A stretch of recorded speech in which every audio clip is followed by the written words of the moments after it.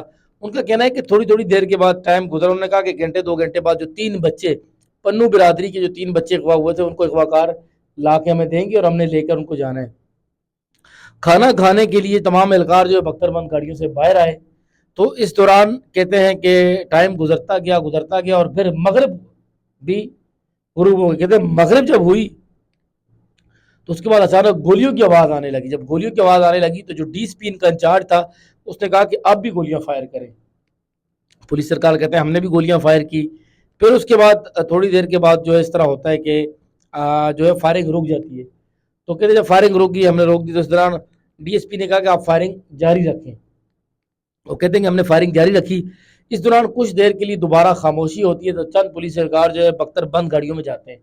کہتے ہیں بھی چند بختر بند گاڑیوں میں جاتے ہیں تو ابھی 5 اہلکار جو ہیں وہ پیچھے رہ جاتے ہیں، جن میں ڈی ایس پی ہے اور 2 ایس ایچ اوز ہیں اور 2 اہلکار ہیں، وہ پیچھے بھی گھر میں ہی تھے۔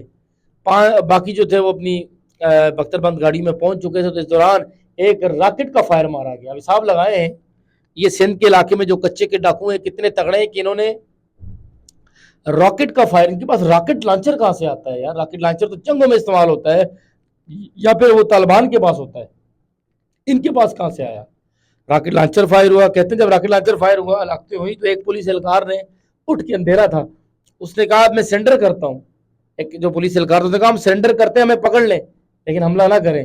کہتے ہیں اسی اسنا میں انہوں نے دوسرا راکٹ لانچر مارا اور وہ جو پولیس اہلکار جس نے تمام تر واقعہ بیان کیا وہ جو ہے اس نے کہا جب میری آنکھ کھلی تو میں اسپتال میں تھا، اور وہ بیچارہ اسپتال میں تھا۔ D S P 2 S H O سمیت 5 اہلکار جو ہے وہ جان کی بازی ہار گئے۔ تو اس بار کیا انہوں نے کہ انہوں نے اپنے ایک ڈاکوؤں کا جو ہے بدلہ لیا، اور ایک بار پھر جو ہے وہ ریاست کی ناکامی ہے کہ سندھ کی سائڈ پہ جو کچے کے ڈاکو ہیں یہ انتہائی خطرناک ہے۔ ان کی جانب سے ایک بڑا ہی افسوسناک حملہ کیا، اور ان ڈاکو نے پھر اس کے بعد کیا کیا پتہ ہے رانا عثمان؟ یہ بندے مر تو گئے، اس کے بعد کہتے ہیں ڈاکو اتنے تھے انہوں نے ڈی ایس پی کی جیب سے موبائل نکالا، اور ڈی ایس پی کی موبائل سے جیب سے نکالنے کے بعد انہوں نے ویڈیوز بنائی اور ان کی لاشوں کی ویڈیو بنا کے یہ مقامی صحافیوں کو اور پولیس کو بھیجتے رہے۔ جتنے بھی کانٹیکٹ کے نمبر تھے ان کو یہ بھیجتے رہے کہ یہ لو جی ہم نے ڈی ایس پی کو بھی مار دیا اور 4 پولیس والوں کو بھی، انہی کے موبائل سے لے کے واٹس ایپ پہ ویڈیو بھیجتے رہے۔ تو یہ پولیس کی اسٹریٹجی جو ہے وہ ایک بار پھر ناکام ہوئی اور پولیس اہلکار بیچارے شہید ہوئے، انہوں نے اپنی جانوں کا نذرانہ پیش کیا۔ اور بس آپ کو کیا بتایا رانا صاحب، اب پولیس کا تو دعویٰ ہے کہ جی ہم ایک ڈاکو کے گھر پہ ریڈ کر رہے تھے، جبکہ یہ حقیقت کے جو پولیس اہلکار ہیں وہ ان کو بلا کر، بہانے سے بلا کر کہ آپ کو بچے دے رہے ہیں، بچے حوالے کرنے کے بجائے ان پر حملہ کر دیا۔ آپ کچھ پوچھنا چاہ رہے تھے؟ جی بالکل، جو ہے جیسے آپ نے بتایا، کیا وہ مغوی بچے جو تھے وہ ان کو رہائی ان کی ممکن ہوئی یا نہیں ہوئی، اس حوالے سے بھی کچھ چیز بتائیں۔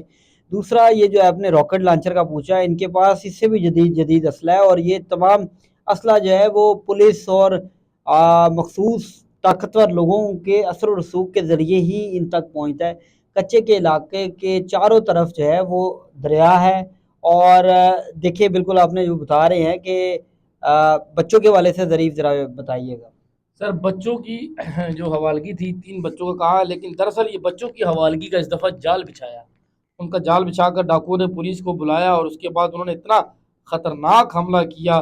اچھا یہ کہتے ہیں پولیس والے کہتے ہیں کہ ہم نے پیچھے سے نفری کو بھی بلایا لیکن نفری پیچھے سے نہیں آئی۔ بختر بند گاڑی 2 بڑی مشکل سے بالکل اسی طرح واقعہ وازریف ہوئی، اسی طرح واقعہ جو پنجاب میں ہوا تھا کہ نفری بلاتی نہیں پیچھے سے اپنے اس کے لیے سیکیورٹی کے لیے لوگوں کو مزید نفری، لیکن افسران نے نفری نہیں بھیجی۔ اسی طرح سندھ میں بھی یہی ہوا ہے کہ وہاں پر بیچارے پھنسے ہوئے اہلکار نفری کو طلب کرتے رہے لیکن مزید نفری نہیں آئی۔ ظریف بہت بہت شکریہ۔